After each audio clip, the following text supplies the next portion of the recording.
All right, I've got a solution. This time, to make sure we don't get lost, I've employed the help of the Stanley Parable Adventure Line. Just follow the line. How simple is that? You see? The line knows where the story is. It's over in this direction. Onward, Stanley, to destiny. Though, here's a thought. Wouldn't wherever we end up be our destination, even if there's no story there? Or to put it another way, is the story of no destination still a story? Simply by the act of moving forward, are we implying a journey such that a destination is inevitably conjured into being via the very manifestation of the nature of life itself? Whoa. Hang on. That got a bit weird back there. Well, I'd like to apologize. Not sure where I was going with all that. You know what? I think what we need right now is a bit of music to lighten the mood.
Cut the music, go back and look at that fern.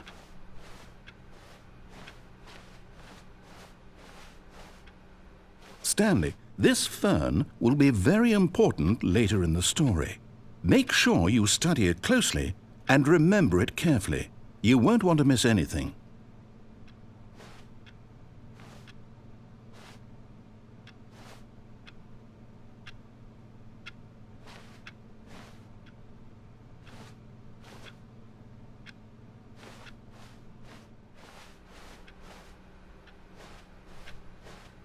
Wait, what? We're back at the office? No. Line, you do know we're looking for the Stanley Parable, right? The story? Is any of this ringing a bell?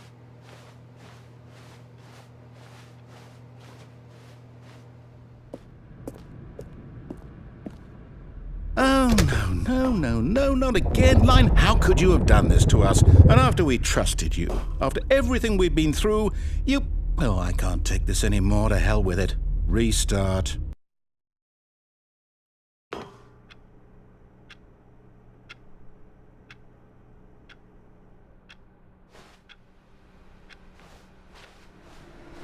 You know what, Stanley? I say forget the adventure line. What's it ever done for us? We're intelligent people, right? Why can't we make up our own story? Something exciting, daring, mysterious. Ooh, this all sounds perfectly doable. Why don't we simply start wandering in, well, I don't know. How about this direction?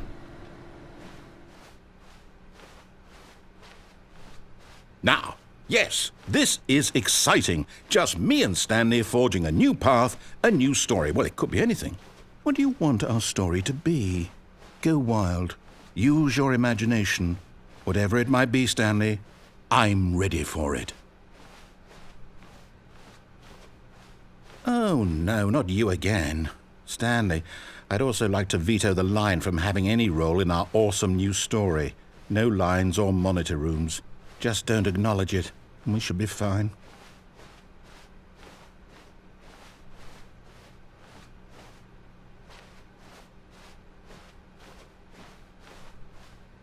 Ah, a choice. We get to make a decision. From here, the story is in our control.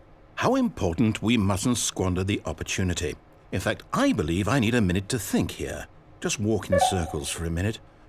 Okay, so I know that each door has to lead somewhere, which means that somewhere, the place where we're trying to go, there must be a reverse door that leads here. And that in turn means that our destination corresponds with the counter-inverted reverse door's origin. So starting from the right, let us ask, will taking the right door lead us to where we're going? And since the answer is clearly yes, then by all accounts, the door on the right is the correct one. Another victory for logic. Come, Stanley, our destiny awaits. Oh, hold up, what's this? The confusion ending. You're telling me that's what this is? It's all one giant ending? And we're supposed to restart the game, what, eight times? That's really how all this goes? It's all determined? So now, according to the schedule, I restart again. Then what? Am I just supposed to forget? Well, what if I don't want to forget? My mind goes blank simply because it's written here on this thing, wall. Well, who consulted me? Why don't I get to decide? Why don't I get a say in all of this? Is it really? No, it can't be. I don't want it to be. I don't want the game to keep restarting. I don't want to forget what's going on. I don't want to be trapped like this. I won't restart the game. I won't do it. I won't do it. I won't do it. And the timer stopped? Does that mean, did we do it? Did we break the cycle? The, whatever it is that made this schedule? How would we even know? Will someone come for us? Will something happen? So, okay. I guess now we just wait. You know, I suppose in some way that this is a kind of story. Wouldn't you agree? I'm not quite sure if we're in the destination or the journey, though they're always saying that life is about the journey and not the destination. So I hope that's where we are right now. We'll find out, won't we? Eventually. Well, in the meantime, if you...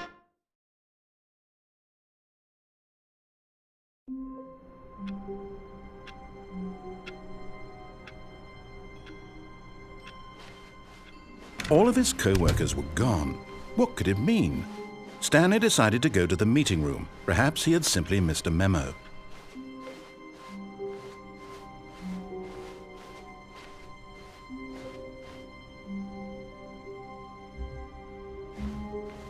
When Stanley came to a set of 2 open doors, he entered the door on his left.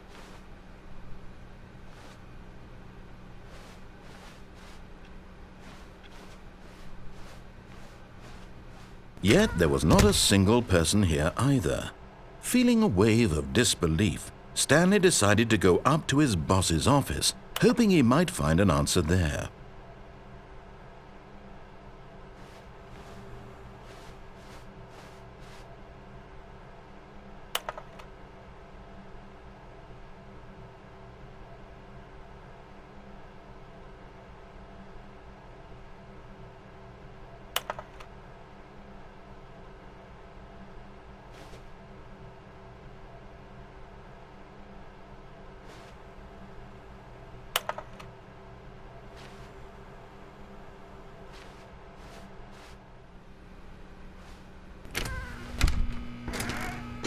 Oh, no, no, not again. I won't be part of this. I'm not going to encourage you. I'm not going to say anything at all. I'm just going to be patient and wait for you to finish whatever it is you enjoy doing so much in this room. Please take your time. Coming to a staircase, Stanley walked upstairs to his boss's office.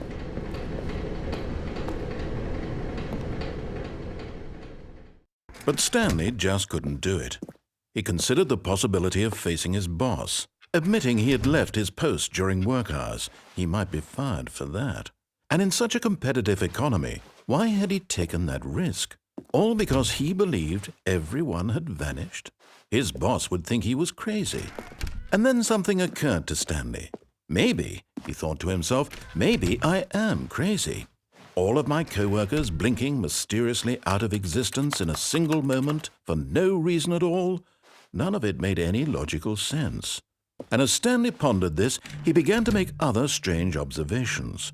For example, why couldn't he see his feet when he looked down? Why did doors close automatically behind him wherever he went? And for that matter, these rooms were starting to look pretty familiar. Were they simply repeating? No, Stanley said to himself, this is all too strange. This can't be real. And at last, he came to the conclusion that had been on the tip of his tongue. He just hadn't found the words for it. "I'm dreaming!" he yelled. "This is all a dream." Oh, what a relief Stanley felt to have finally found an answer, an explanation. His co-workers weren't actually gone. He wasn't going to lose his job. He wasn't crazy after all. And he thought to himself, I suppose I'll wake up soon. I'll have to go back to my boring real-life job pushing buttons. I may as well enjoy this while I'm still lucid. So he imagined himself flying and began to gently float above the ground. Then he imagined himself soaring through space on a magical starfield, and it too appeared. It was so much fun, and Stanley marveled that he had still not woken up. How was he remaining so lucid? And then perhaps the strangest question of them all entered Stanley's head. One he was amazed he hadn't asked himself sooner. Why is there a voice in my head dictating everything that I'm doing and thinking? Now the voice was describing itself being considered by Stanley, who found it particularly strange. I'm dreaming about a voice describing me, thinking about how it's describing my thoughts, he thought. And while he thought it all very odd and wondered if this voice spoke to all people in their dreams, the truth was that, of course, this was not a dream. How could it be? Was Stanley simply deceiving himself, believing that if he's asleep, he doesn't have to take responsibility for himself? Stanley is as awake right now as he's ever been in his life. Now, hearing the voice speak these words was quite a shock to Stanley. After all, he knew for certain, beyond a doubt, that this was in fact a dream.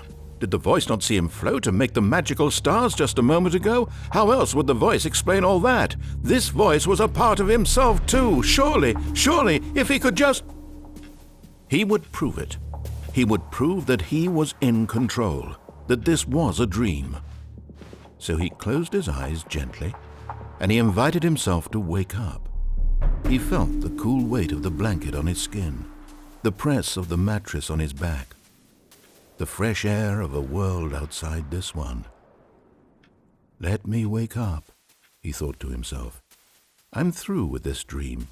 I wish it to be over. Let me go back to my job. Let me continue pushing the buttons. Please, it's all I want.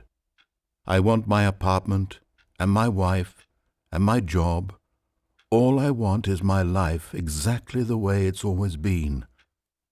My life is normal. I am normal.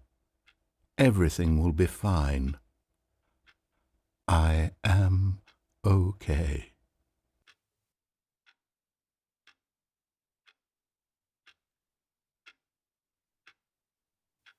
Stanley began screaming. Please, someone, wake me up. My name is Stanley. I have a boss. I have an office. I am real. Please, just someone tell me I am real. I must be real. I must be. Can anyone hear my voice? Who am I? Who am I?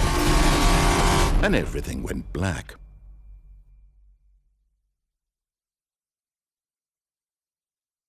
This is the story of a woman named Mariella. Mariella woke up on a day like any other. She arose, got dressed, gathered her belongings, and walked to her place of work. But on this particular day, her walk was interrupted by the body of a man who had stumbled through town talking and screaming to himself, and then collapsed dead on the sidewalk. And although she would soon turn to go call for an ambulance, for just a few brief moments she considered the strange man. He was obviously crazy, this much she knew. Everyone knows what crazy people look like. And in that moment, she thought to herself how lucky she was to be normal. I am sane. I am in control of my mind. I know what is real and what isn't. It was comforting to think this, and in a certain way, seeing this man made her feel better. But then she remembered the meeting she had scheduled for that day, the very important people whose impressions of her would affect her career, and by extension, the rest of her life. She had no time for this, So it was only a moment that she stood there, staring down at the body. And then she turned and ran.